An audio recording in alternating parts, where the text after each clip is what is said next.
Oke, baik. Assalamualaikum warahmatullahi wabarakatuh. Salam sejahtera bagi kita semua. Baik, di sini perkenalkan terlebih dahulu, nama saya Sukma Afriananda Putra dengan NIM 22115348 dari kelas IF13. Baik, pada kesempatan kali ini saya akan mencoba mewawancarai narasumber kita pada kali ini. Yang di samping saya ini wanita muda dengan karir yang sudah cukup cemerlang, guys. Bisa dibilang dia seorang galeris, seniman, bahkan juga pebisnis muda, guys. Oke, mungkin langsung aja masuk pada pertanyaan yang pertama. Mungkin bisa perkenalkan diri terlebih dahulu nih, Kak. Nama kakak siapa, terus jenis usaha yang sudah dijalanin apa, terus berapa lama usia usahanya berdiri, dan juga bagaimana penerapan prinsip. Oke, 3 itu dulu aja. Dari nama, biodata kakak lah sebagai narasumber pada kali ini. Oke, perkenalkan nama saya Anglila. Saya pemilik dari Achieve Art Space. Achieve Art Space ini adalah usaha yang bergerak di bidang seni. Jadi sebagai ruang kesenian kayak gitu. Jadi selain kita memamerkan karya-karya seni melalui galeri, kita juga menyediakan workshop, self workshop. Jadi pengunjung bisa lebih dekat dengan dunia seni melalui workshop tersebut gitu. Mereka bisa membuat sendiri karya seninya. Untuk Achieve Art Space sendiri sudah berdiri sekitar 2 tahun. Jadi tahun 2022 sampai sekarang. Wah, udah cukup lumayan lama ya. Oke. Ya, mungkin lanjut ke pertanyaan yang kedua nih, Kak. Bagaimana cara Anda menanggapi konflik yang muncul dalam tim atau dalam mitra bisnis? Sebenarnya kalau konflik dalam bisnis itu kan hal yang wajar ya, karena Ya, kita pasti. menyatukan beberapa kepala, kita berbagi pendapat gitu. Nah, untuk menyelesaikan konflik sendiri, yang pertama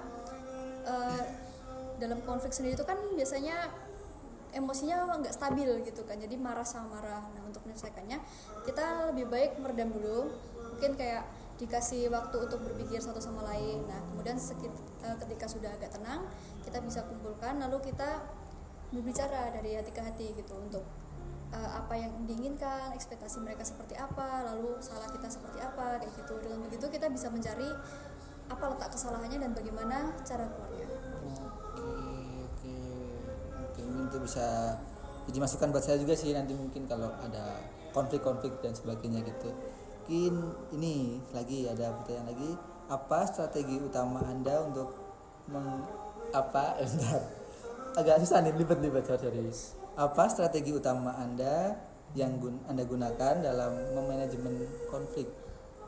Kalau strategi utama saya, karena background saya psikologi, jadi pasti saya melihat manusia itu sebenarnya suci gitu. Jadi mereka terlahir tanpa dosa dan lain-lain. Nah, tapi adanya konflik atau perilaku, mungkin kita mencari tahu lebih lanjut apa sih yang mendasari perilaku mereka tersebut, kenapa mereka melakukan hal tersebut, motivasinya apa dan lain-lain. Kalau ketika kita sudah memahami motivasi dan apa dasarnya, kita akan lebih mengerti bagaimana cara mengatasinya. Jadi studi kakak yang di psikolog ini juga sangat berguna ya buat bisnis ini ya, berarti ya. Bagus. Oke, pertanyaan selanjutnya nih, Kak. Bagaimana proses pengambilan keputusan yang Anda lakukan dalam menghadapi situasi kritis yang berdampak pada kelangsungan bisnis? Oke, namanya bisnis juga itu nggak luput dari yang namanya jatuh bangun gitu. Kadang bisnis emang di atas sukses kayak gitu, tapi ada kalanya bisnis itu di bawah jatuh, dan dari situ kita belajar bagaimana caranya kita bisa naik ke atas lagi gitu. Nah, itu bisa dilakukan dengan beberapa pengambilan keputusan. Setiap ada masalah atau penurunan, kita akan menjabarkan dari masalah tersebut dan resolusinya. Kira-kira untuk prosnya apa saja, lalu consnya apa saja gitu. Jadi nanti akan dibentuk sebuah list. Misal ketika aku mengambil pilihan A, itu keuntungannya apa aja. Terus ambil pilihan B, itu keuntungannya apa aja, kerugiannya apa aja. Nah, dari pilihan-pilihan tersebut, dari berbagai kemungkinan tersebut, nanti kita melihat yang mana yang kira-kira kerugiannya paling sedikit dan paling menguntungkan gitu. Oke, berarti setiap kita mengambil keputusan itu juga nanti kita pikirkan ke depan jauh-jauhnya ya? Betul. Siap. Oke Bu, mungkin langsung ke pertanyaan selanjutnya Kak. Bisa bagaimana Kakak memastikan koordinasi yang efektif dalam organisasi atau dalam usaha Kakak untuk mencapai tujuan bisnis yang telah ditetapkan? Berarti itu masuknya ke ini ya, koordinasi tim ya. Iya, Nah, koordinasinya. untuk koordinasi tim sendiri yang udah saya lakukan, kita biasanya pakai satu channel komunikasi. Jadi biasanya kita ada grup WhatsApp. Nanti di grup WhatsApp itu kita sampaikan informasi-informasi seperti apa aja yang perlu dilakukan, lalu apa saja update-nya begitu. Misal ada ketentuan baru, nanti kita update-nya melalui di grup WhatsApp. Kemudian setiap sebulan sekali saya melakukan evaluasi tim, di mana semua tim saya kumpulkan. Nah, di situ sekalian juga saya memaparkan untuk kedepannya akan ada apa-apa saja, jadi update-update-nya apa saja. Jadi di satu waktu tersebut mereka juga mendapatkan informasi yang sama. Gitu. Oke, berarti juga ada evaluasi bulanan ya buat mengkoordinasi anggota timnya gitu ya. Oke, siap. Oke, pertanyaan selanjutnya Kak, mungkin, nah ini pertanyaan yang cukup menarik nih. Bagaimana Kakak menciptakan visi dan misi yang mampu menginspirasi tim untuk bekerja sampai mencapai tujuan bisnis Kakak? Untuk visi dan misi itu biasanya udah aku sampaikan di awal ke tim, ke anggota tim waktu mereka baru pertama kali masuk. Jadi mereka udah tahu, oh visi perusahaan ini apa, terus misinya apa, kayak gitu. Kita ingin menuju apa sih yang kita tuju, lalu bagaimana kita akan mewujudkannya, itu semua sudah di briefing di awal gitu. Jadi kita menyatukan pikiran dulu nih di awal, apa sih yang kita mau tuju gitu. Oke, jadi mending di awal sekalian ya, mesti kalau visi dan misi dari anggota tim nanti yang mau masuk nggak sama, ya udah nggak sekalian aja, jadi biar gitu ya. Ya makanya udah disampaikan di awal, kita carinya seperti apa, kita butuhkan seperti apa, jadi mereka juga akan menyesuaikan. Oke. Bagus. Oke, selanjutnya mungkin apa pelajaran terbesar yang Kakak udah dapatkan dari kegagalan bisnis? Kan pasti ada ya kegagalannya. Nah, itu apa pelajaran terbesar yang Kakak dapatkan, dan juga bagaimana hal tersebut mempengaruhi gaya kepemimpinan Kakak? Untuk pelajaran terbesar sebenarnya banyak sih yang besar. Iya sih. Jadi, coba satu aja Kak. Ya. Yang pertama, jangan terlalu menggampangkan sesuatu gitu. Jadi semua namanya kita bekerja sama, semua itu biasanya harus tertulis, ada SPK, ada MOU kayak gitu. Walaupun kita sudah saling percaya, tapi tetap harus ada yang tertulis kayak gitu. Oke, ini udah sampai akhir wawancara nih Kak.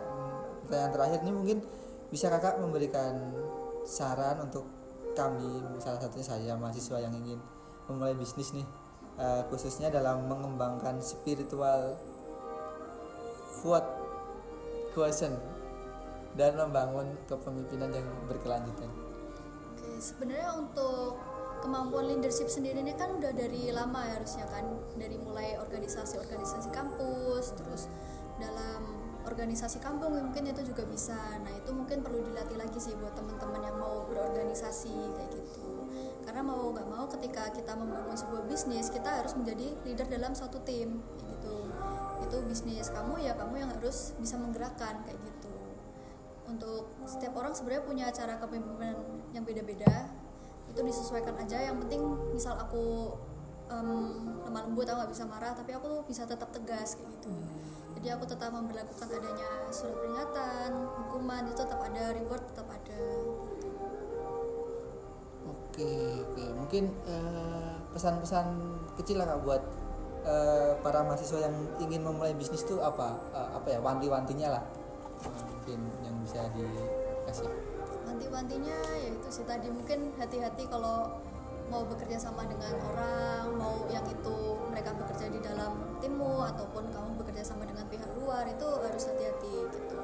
Boleh mengambil keputusan itu jangan tergesa-gesa, selalu dipertimbangkan apa saja kelemahan dan kelebihannya, lalu kedepannya seperti apa, itu harus dipertimbangkan. Ya, lebih bijak dan hati-hati aja sih, jangan gegabah.